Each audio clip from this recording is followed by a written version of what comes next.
नमस्कार दोस्तों, हम हमेशा प्रयास कर रहे हैं कि आप लोग को उस दिशा में ले जाएं जिस दिशा से लोग भीड़ से निकल जाते हैं, अर्थात वो सक्सेस हो जाते हैं। दोस्तों, ये 100% सच्चाई है कि आप मेहनत कर रहे हैं, यानी कि 4 घंटा, 5 घंटा, 6 घंटा, 8 घंटा कंटिन्यू जो भी आपके पास टाइम हो रहा है आप दे रहे हैं। लेकिन आपका अगर तरीका पढ़ने का यानी मेहनत जो कर रहे हैं अगर वो सही दिशा में नहीं गया तो हम यही कहेंगे और कहेंगे ही नहीं, ये चीज आपको भी अनुभव हुआ होगा कि रिजल्ट नहीं हो रहा है। पढ़ रहे हैं, कंपटीशन कर रहे हैं, 4 साल हो गया, 3 साल हो गया, 5 साल हो गया, कई लड़का को तो हम देखे 6 साल 7 साल से कर रहा है और उसका एक ही मकसद है, भैया हमको सरकारी जॉब चाहिए ही चाहिए, जैसे भी हो हमको चाहिए। तो दोस्तों, उसके लिए आपको सिर्फ पढ़ना ही नहीं होता है। सिर्फ पढ़ने से ही अगर जॉब हो जाता तो आज कोई भी कैंडिडेट बेरोजगार नहीं होता है, क्योंकि इस धरती पर मेहनत करने वाले बहुत हैं, समझ रहे हैं ना। लेकिन आपका जो तरीका होना चाहिए वो सटीक होना चाहिए, समझ रहे हैं ना। हम हमेशा समझाते हैं क्वेश्चन को खुद से क्रिएट करना सीखिए। जब आप खुद से क्वेश्चन को क्रिएट करना सीख जाएंगे, देखो जब आप किसी भी चीज को पढ़ते हैं, जैसे आप मैट्रिक में पढ़े, चलो एग्जांपल के तौर पर हम मैट्रिक बताते हैं आपको। आप इंटर किए, 10th किया ना, वहां पर आप क्या पढ़ते हैं पहले ये बताइए। वहां पर आप सब्जेक्टिव पढ़ते हैं या हिस्ट्री पढ़ना है, जैसे ज्योग्राफी पढ़ना है, वहां पर पूरा लिखा रहता है। वहां तो आपको ऑब्जेक्टिव नहीं मिलता है या लाइन बाय लाइन क्वेश्चन नहीं रहता है, वहां पर पूरा आप कहानी के तरफ पढ़ लेते हैं, लेकिन उसको समझते हैं। वही चीज जब पीछे जाते हैं तो वहां पर देखते हैं आप ऑब्जेक्टिव भी रहता है, फिल इन द ब्लैंक्स भी रहता है और क्वेश्चन भी रहता है जिसको आपको करना होता है। तो वहां से आप कर लेते हैं, फिल इन द ब्लैंक्स भी भर लेते हैं, ऑब्जेक्टिव क्वेश्चन भी कर लेते हैं, शॉर्ट क्वेश्चन या लॉन्ग क्वेश्चन जो आता है वो भी लिख लेते हैं। दोस्तों, वही चीज, वही रूल, वही मेथड अगर आप कंपटीशन में लगाएंगे तो आपको पता भी नहीं चलेगा कि आप कहां तक पहुंच जाएंगे, समझ रहे हैं ना। वही मेथड लगाइए आप, वही रूल, पढ़ने का जो जरिया होना चाहिए वही होना चाहिए आपका। ये नहीं कि कंपटीशन में आए तो चलो भाई कोई एक ऑब्जेक्टिव का बुक ले लेते हैं, वही रट लेंगे और एग्जाम पे जाएंगे, एग्जाम निकल जाएगा। दोस्तों, ऐसा नहीं होता है। आपको हम हमेशा बोलते हैं कम से कम 3 से 4 प्रकाशन का बुक होना चाहिए, क्योंकि सबके बुक में अलग अलग लैंग्वेज होता है, वहां से सबका लैंग्वेज अलग अलग आपके माइंड में आएगा, अलग अलग चीजों को आप समझेंगे। इसीलिए 3 से 4 प्रकाशन का बुक होना चाहिए। और प्लस सब्जेक्टिव और ऑब्जेक्टिव दोनों, आप सब्जेक्टिव पढ़ लो, ठीक है, समझ लिए, उसका पीछे ऑब्जेक्टिव दिया होगा वो भी बढ़िया से वहां पे टिक लगा लीजिए। आप नहीं हो रहा है और ऑब्जेक्टिव का अलग से बुक ले लीजिए, वहां पर सब्जेक्टिव पढ़ लिया, फिर उसमें ऑब्जेक्टिव पढ़ेंगे। इस तरह से आप तैयारी जब करेंगे तभी होगा। और जब क्वेश्चन को आप क्रिएट करना सीख जाएंगे, क्वेश्चन को बनाना सीख जाएंगे, तभी तो आप सामने वाले क्या सोच रहे हैं, वो क्या बोलना चाह रहे हैं, तभी तो आप पकड़ेंगे। आप एग्जाम देने जाते हैं या सेट लगाते हैं, वो जो सेटर है जो क्वेश्चन सेट करता है, आप देखिए वो कर क्या रहा है, समझ रहे हैं ना। इसीलिए बोलते हैं क्वेश्चन को क्रिएट करना सीखिए। ये नहीं कि क्वेश्चन बना हुआ है, जितना बात लिखा है उतने पढ़ लिया, उसका आंसर क्या होता है नीचे हम टिक कर दिए और उस पर आप कोई वर्क नहीं किया। तो इस तरह से एग्जाम नहीं निकलेगा, क्योंकि आप अपने माइंड को विकसित नहीं कर रहे हैं, आप सिर्फ रट रहे हैं। आप अपने माइंड को विकसित कीजिए, थोड़ा टाइम दीजिए, पैसेंस रखिए, तभी होगा। और अभी हम जैसा कि लुसेंट पर आ रहे हैं, अगर आप मेरे वीडियो को शुरू से देख रहे होंगे अभी तक तो क्लियर समझ में आ गया होगा, ठीक ना। हम देखिए यूट्यूब पर बहुत सारा चैनल है, पढ़ाया भी जाता है, आप पढ़ते भी हैं या किसी कोचिंग संस्थान में जाते हैं आते हैं, लेकिन वहां पर सिर्फ आपको पढ़ा दिया जाता है और पढ़ करके आप वापस आ जाते हैं, लेकिन कैसे सब्जेक्ट को मैनेज कर रहे हैं वो चीज नहीं बताया जाता। हम हमेशा बोलते हैं सब्जेक्ट को मैनेज करो, यानी कि पर डे एक रूटीन बनाओ और पर डे सब्जेक्ट को फॉलो करो, समझ रहे हैं। और जो पढ़ने का तरीका बताएं ये चीज को अपनाओ। ये नहीं, आप देखिए बहुत सारा कैंडिडेट ऐसा है, जैसे मैं असिस्टेंट लोको पायलट हूं, हमको देखिएगा यूट्यूब पर इस तरह किसी को देख लिया, वो पूरा जोश से एकदम उतावला हो जाएगा और बोलेगा हम भी बन जाएंगे। लेकिन भैया बनो, आप बन जाएंगे, उसके लिए मेहनत करो, ऐसे नहीं होता है, ठीक ना। मेहनत कीजिए। और आइए आज का क्लास देखिए कैसे हम पढ़ाते हैं, और ऐसे आपको भी पढ़ना है, एकदम सेम फॉलो, एकदम सेम रूल नियम को पालन करना है आपको, ठीक है। जैसा कि बोला है लुसेंट सब्जेक्टिव है, ठीक है।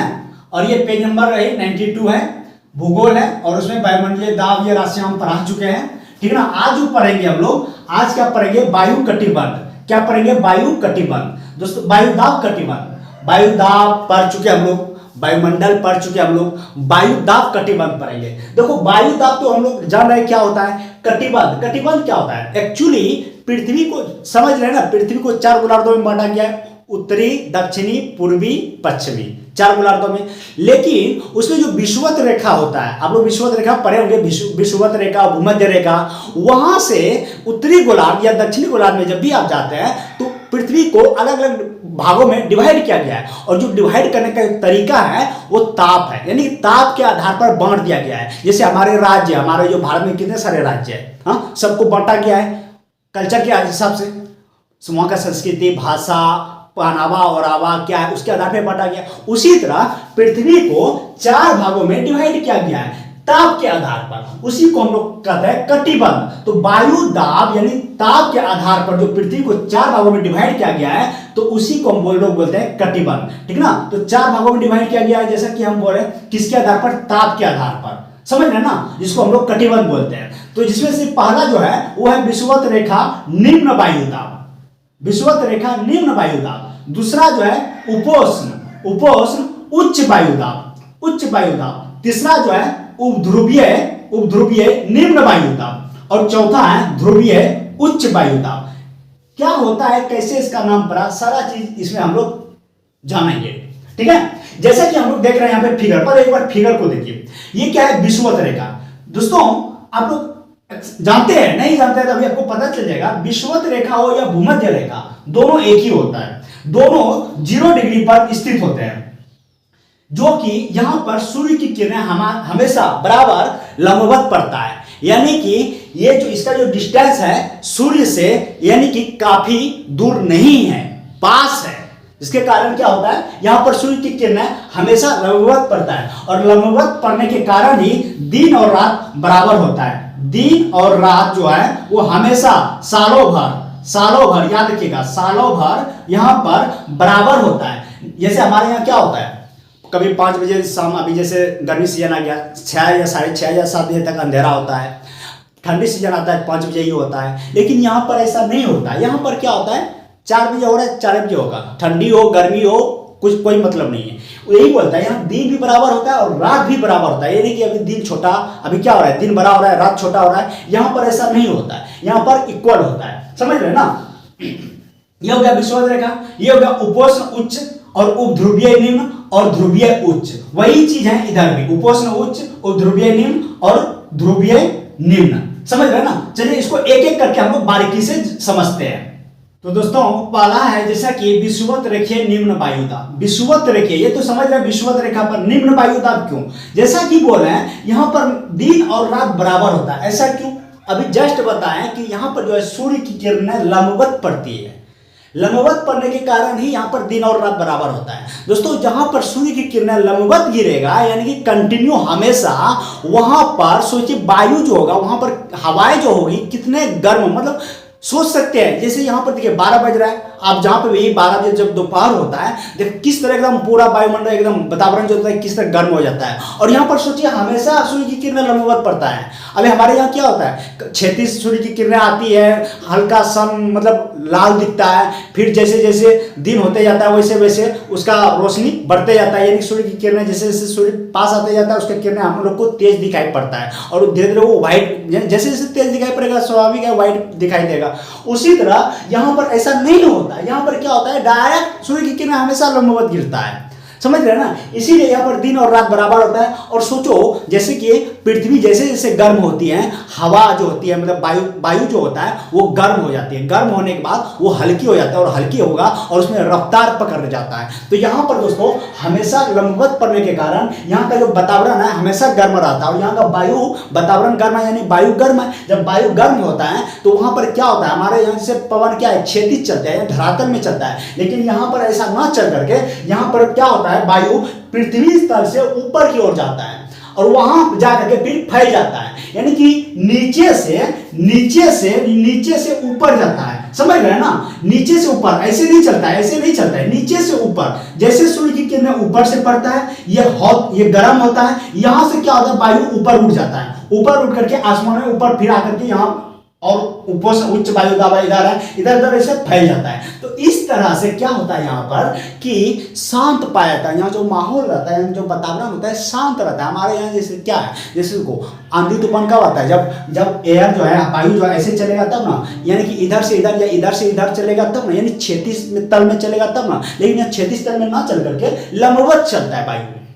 तो लंबवत चलने के कारण क्या होता है, यहाँ का वातावरण माहौल शांत रहता है। इसीलिए इसको शांत रहने के कारण, इसीलिए इसको क्या कहा जाता है कि शांत कटिबंध। क्या बोला जाता है, शांत कटिबंध या डोल्ड्रम कहा जाता है। ध्यान रखिएगा, वायु यहाँ पर हमेशा शांत रहता है, वायु दाब शांत रहता है, वातावरण शांत रहता है। क्यों? क्योंकि यहाँ पर सूर्य की किरण हमेशा लंबवत गिरता है, इसीलिए इसको शांत कटिबंध या डोल्ड्रम कहा जाता है। ध्यान रखिएगा, विषुवत रेखीय निम्न वायुदाब को शांत कटिबंध या डोल्ड्रम कहते हैं।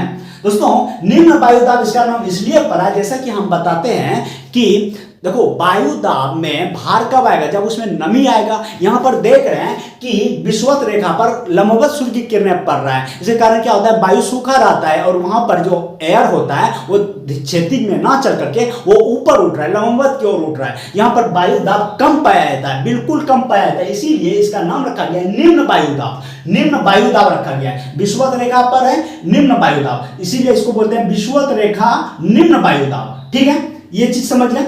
ये जो स्थित है दोस्तों 10 डिग्री उत्तरी और दक्षिणी अक्षांशों में, 10 डिग्री, यानी कि 0 डिग्री से जब 10 डिग्री चलेंगे, 10 डिग्री चलेंगे उत्तर और दक्षिण, ठीक है, उत्तर और दक्षिण जब चलेंगे यहां तक, यानी कि ये विषुवत रेखा निम्न वायुदाब स्थित है। ये इसका एरिया है 0 डिग्री से 10 डिग्री उत्तर और 10 डिग्री दक्षिण, या ये भी बोल सकते हैं कि भूमध्य रेखा से 10 डिग्री उत्तर या भूमध्य रेखा से 10 डिग्री दक्षिण में कौन स्थित है, विषुवत रेखीय निम्न वायुदाब। ध्यान रखिएगा, ये क्वेश्चन पूछ सकता है। उसके बाद यहां पर सालों भर सूर्य की किरणें लंबवत पड़ती है, जैसा कि अभी बताया। तापमान हमेशा ऊंचा रहता है, अभी तुरंत हम बोल रहे हैं लंबवत पड़ेगा तो तापमान ऊंचा ही रहेगा। शांत कटिबंध डोल्ड्रम हो गया।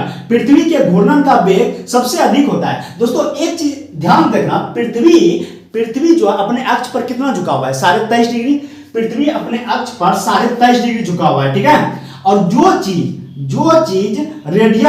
रेडियस के करीब रहता है, यानी कि जो, जैसे कि समझ लो, आपको हम ये बताते हैं, चलो ये इसको मिटाते हैं पहले, ठीक है। यहां पर देखो, ये क्या है, दौड़ता है, जहां पर आप दौड़ने जाते हैं, ये ट्रैक है, ठीक ना। यह धावक दौड़ता है, आप लोग टीवी में देखते होंगे, ठीक है। इस तरह से ट्रैक बनाया जाता है, जो धावक इस पहला ट्रैक पे रहेगा वो देखिएगा सेंटर के पास रहेगा, लेकिन जो धावक सेकंड ट्रैक पे रहेगा वो सेंटर से दौड़ तो रहेगा, लेकिन उसको इसके तुलना में इसको आगे रखेगा, और जो इस पर रहेगा उसको इस दोनों के तुलना में आगे रखेगा। ऐसा क्यों? जो धावक सेंटर के पास यानी पहला ट्रैक पे है, इसको चक्कर लगाने में कम समय लगेगा, और इसको इसके बराबर करने के लिए थोड़ा इसको आगे रखना पड़ेगा, ताकि उतने समय में ये भी दौड़ जाए, और इस दोनों के बराबर करने के लिए इसको इस दोनों से भी आगे रखना पड़ता है। समझ रहे ना? वही चीज पृथ्वी में है, जो रेडियस के करीब रहेगा। देखो रेडियस के करीब ये है, रेडियस से दूर है, ये रेडियस से दूर है। समझ रहे ना? ये सबसे दूर हुआ, इसलिए इसको सबसे आगे रखा गया है, ताकि बराबर हो, सब एक दूसरे के इक्वल हो। उसी तरह पृथ्वी भी जो रेडियस के करीब रहेगा, जैसे पृथ्वी 23.5 डिग्री अक्ष पर झुका हुआ है, और भूमध्य रेखा जो है, देख रहे हैं, भूमध्य रेखा बोलिए, विषुवत रेखा बोलिए, ये 23.5 डिग्री के करीब है ना। इसीलिए यहां पर पृथ्वी का जो वेग होता है वो सबसे ज्यादा होता है, यानी कि घूर्णन गति जो होता है वो सबसे ज्यादा होता है। देखो एक चीज और समझो, यहाँ पे देखो, एक ये छोटा चक्का है, ठीक है, और ये एक बड़ा चक्का है, ठीक है। ये बैलगाड़ी का चक्का है, बैलगाड़ी समझ रहे हैं ना, और ये ऑटो या टेम्पू का है। ये भी 20 किलोमीटर प्रति घंटा की रफ्तार से अगर घुमाइएगा तो इसका जो चक्री होता है वो आपको दिखेगा, लेकिन इसको भी अगर आप 20 किलोमीटर प्रति घंटा की रफ्तार से घुमाइएगा और इसका जो चक्री है वो आपको नहीं दिखेगा। ये लगेगा ना बहुत ज्यादा स्पीड से घूम रहा है, और ये लगेगा स्लो घूम रहा है। या फिर आप ये समझो कि आप जैसे वो रस्सी में ढेला बांधकर घुमाते हैं ना, तो 2 को ले लेना, ठीक ना। एक छोटा लेना और एक बड़ा लेना, यानी कि एक छोटा रस्सी लेना, उसमें ढेला बांध लेना, और एक बड़ा रस्सी लेना, उसमें भी ढेला बांध लेना, और दोनों को एक ही वेग से घुमाना। तो जो बड़ा वाला जो होगा, वो जो रेडियस जिसका बड़ा है वो देखना उतने ही स्पीड से घुमाओगे तो लगेगा स्लो घूम रहा है, लेकिन जो छोटा है उतने स्पीड से घुमाओगे लगेगा स्पीड से घूम रहा है। यानी दोस्तों जो रेडियस के करीब रहता है वो आपको, मतलब कि वहां पर वेग ज्यादा पाया जाता है। तो विषुवत रेखा जो है पृथ्वी 23.5 अक्ष पर झुका हुआ है, तो विषुवत रेखा इसके करीब है, इसीलिए यहाँ पर पृथ्वी के जो घूर्णन गति होता है वो ज्यादा होता है। समझ रहे हैं ना, पृथ्वी के घूर्णन का वेग सबसे अधिक होता है कहाँ, विषुवत रेखा पर। अब केंद्रीय बल भी अधिक होता है दोस्तों। अब केंद्रीय बल बराबर जो फॉर्मूला होता है F बराबर mv² बटा r। आप देख रहे हैं v² क्या है, वेग है, m द्रव्यमान है, r क्या है, रेडियस है। तो v वेग है, जिसका जहां वेग अधिक वहां बल भी अधिक। और एक चीज और देख सकते हैं आप, यहाँ पर तो रेडियस भी इसका कम पाया जाता है, जैसा कि बोले रेडियस कम होगा बल ज्यादा होगा, रेडियस अधिक होगा तो बल घटेगा। तो यहाँ पर हमको रेडियस से मतलब नहीं है, यहाँ पर हमको वेग से मतलब है। वेग अधिक हो रहा है इसलिए बल अधिक हो रहा है, इसीलिए बोलता है अब केंद्रीय बल भी अधिक होता है, वायुदाब कम होता है। अभी जस्ट बताएं वायुदाब कम होता है। दोस्तों इस तरह से क्वेश्चन को आपको क्लियर करना है और पढ़ना है और समझना है। देखो इस तरह से जब पढ़ोगे तो आप नहीं फंसेंगे और हम 100% लिख के देंगे कि आपका एग्जाम निकलेगा। समझ रहे हैं ना। तो यहाँ पर इतना सारा क्वेश्चन देखने के लिए मिला। पहले तो विषुवत रेखा निम्न वायुदाब कहाँ स्थित है, तो 0 से 10 डिग्री उत्तरी और दक्षिणी गोलार्ध में, या भूमध्य रेखा से 10 डिग्री उत्तरी और दक्षिणी गोलार्ध में। दूसरा बात, यहाँ पर सालों भर सूर्य की किरणें लंबवत पड़ती है, जिसके कारण अधिक तापमान पाया जाता है। तीसरा बात, शांत कटिबंध किसको कहते हैं, तो विषुवत रेखा को कहते हैं, निम्न वायुदाब। हाँ, डोल्ड्रम रेखा किसको, डोल्ड्रम किसे कहते हैं, विषुवत रेखा निम्न वायुदाब को कहते हैं। पृथ्वी का घूर्णन का वेग सबसे ज्यादा कहाँ होता है, तो विषुवत रेखा निम्न वायुदाब पर होता है। अब केंद्रीय बल सबसे अधिक होता है, रटने का जरूरत है ही नहीं। अरे वेग अधिक हुआ तो अब केंद्रीय बल भी अधिक हुआ, बस। अब आगे देखते हैं दोस्तों, आइए दूसरा देखते हैं, उपोष्ण उच्च वायुदाब। इसका नाम उपोष्ण उच्च वायुदाब क्यों पड़ा, आखिर उच्च वायुदाब क्यों पड़ा। अभी की जैसा कि हम लोग पढ़े कि विषुवत रेखा से जो सूर्य की किरणें मतलब इस पर लंबवत पड़ती है, और यहाँ पर जो प्रेशर है यानी एयर है, वायुदाब है, वो लंबवत ऊपर की ओर जाता है। जो दोस्तों ऊपर की ओर जाता है वो ऊपर में तो नहीं रहेगा, यानी वो नीचे आएगा। तो नीचे कहाँ आएगा, सिंपल फंडा समझाते हैं आपको। देखो ये एक मेटल है, समझो एक मेटल है, इसका एक किनारा आप गर्म करना, तो देखना ये गर्म होते होते होते होते दूसरा किनारा भी यहाँ तक भी आपका गर्म हो जाएगा। तो ऐसे क्यों, यानी कि यहाँ पर क्यों नहीं रहा, आप ये चीज को गर्म कर रहे हैं, ये तो गर्म है, इधर ठंडा है। तो गर्म जो है यानी कि प्रेशर ऊर्जा जो है गर्म से ठंडी की ओर आ रहा है, यानी गर्म से ठंडा जिधर है उधर आ रहा है, उधर बह रहा है, उस दिशा में बह रहा है। उसी तरह दोस्तों यहाँ से जो प्रेशर उठा ऊपर, एयर जो उठा ऊपर, तो वो कहाँ गया, ऊपर गया। लेकिन ऊपर से वो फैलेगा तो फैल के कहाँ जा रहा है, जहां ठंडा है, जिधर ठंडा है उधर बह रहा है। यानी कि आप बोल सकते हैं, देखो यहाँ पर आप लोग को पता है कर्क, उत्तर में क्या है, कर्क रेखा है, क्या है यहाँ पे, कर्क रेखा है, समझ रहे हैं ना, यहाँ पर कर्क रेखा है, और दक्षिण में क्या है, मकर रेखा है, क्या है यहाँ पे, मकर रेखा है। तो दोस्तों ये चीज ध्यान रखना कि विषुवत रेखा से जो वायुदाब ऊपर की ओर लंबवत जाता है, वो ऊपर में कर्क रेखा, उत्तर में कर्क रेखा, दक्षिण में मकर रेखा से उतरते हुए 35 डिग्री तक ये फैल जाता है। 35 डिग्री उत्तरी अक्षांश में और 35 डिग्री दोस्तों दक्षिणी अक्षांश में उतर जाता है। इसी एरिया को उपोष्ण उच्च वायुदाब कहा जाता है। क्या कहा जाता है, उपोष्ण उच्च वायुदाब। उत्तर में वो हो गया और दक्षिण में ये हो गया, समझ रहे हैं ना, सॉरी उत्तर में ये हो गया और दक्षिण में वो हो गया, इसी को कहा जाता है दोस्तों। यानी कि उत्तरी गोलार्ध, उत्तरी और दक्षिणी गोलार्ध में, उत्तर और दक्षिण गोलार्ध में कर्क रेखा और मकर रेखा से, कर्क रेखा इधर उत्तर में और मकर रेखा दक्षिण में, यहां से 35 डिग्री अक्षांशों तक यह पाया जाता है उपोष्ण उच्च वायुदाब। उपोष्ण उच्च वायुदाब की स्थिति क्या है गोलार्ध में, पहले तो ये होना चाहिए फंडा। सीधा बोलेंगे कि कर्क, उत्तर में कर्क रेखा, दक्षिण में मकर रेखा से 35 डिग्री उत्तरी अक्षांश और 35 डिग्री दक्षिणी अक्षांश के बीच उपोष्ण उच्च वायुदाब पाया जाता है। क्लियर। अब क्यों पाया जाता है उस पर आइए। देखो उच्च वायुदाब होने के दो कारण हैं। पहला तो है विषुवत रेखा कटिबंध से उठने वाली वायु।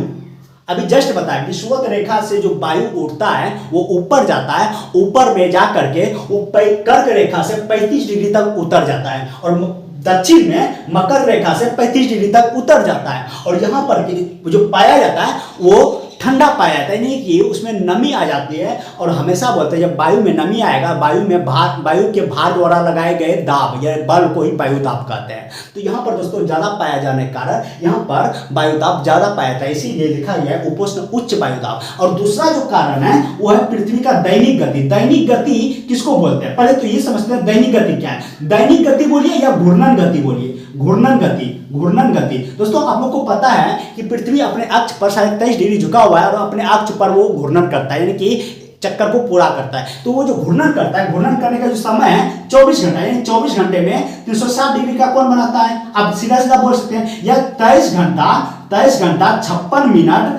मिनट और 4 सेकंड में 360 डिग्री वो घूम जाता है, समझ रहे ना। अब 24 घंटा बोलिए नॉर्मल जो बोलता है, वैसे जो अप्रॉक्स समय लगता है 23 घंटा 56 मिनट 4 सेकंड, इतना में 360 डिग्री घूम जाता है। तो दोस्तों ये जो घूम रहा है, आप पहले ये जो घूम रहा है इसको समझो पहले, देखना ये घूमने के कारण ही यहाँ पर उच्च वायु दाब पाया जाता है। अब देखो इसका क्या फंडा है। अब फंडा ये समझो, एक बाल्टी में आप पानी ले लेना, या फिर किए भी होंगे आप, ऐसा कम किए होंगे घर में, हमको पता है।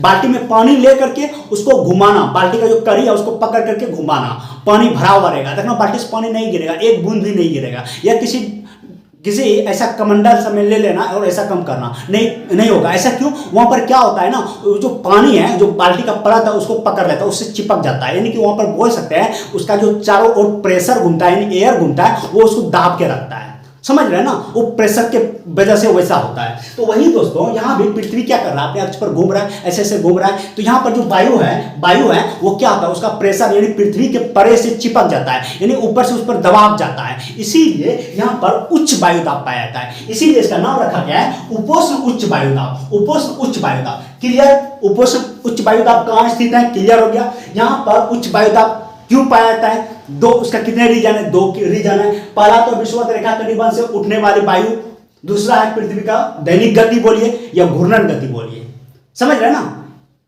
बस इतना क्वेश्चन, इससे ज्यादा क्वेश्चन नहीं है, ठीक है।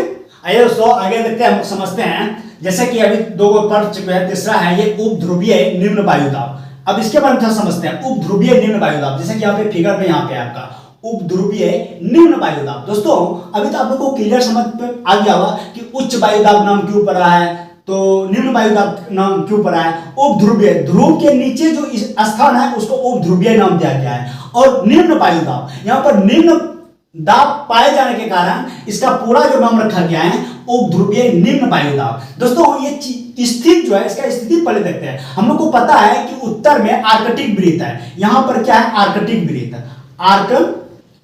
आर्कटिक वृत्त है, ठीक है, क्या है, आर्कटिक वृत्त। और दक्षिण में क्या है, अंटार्कटिक वृत्त, क्या है,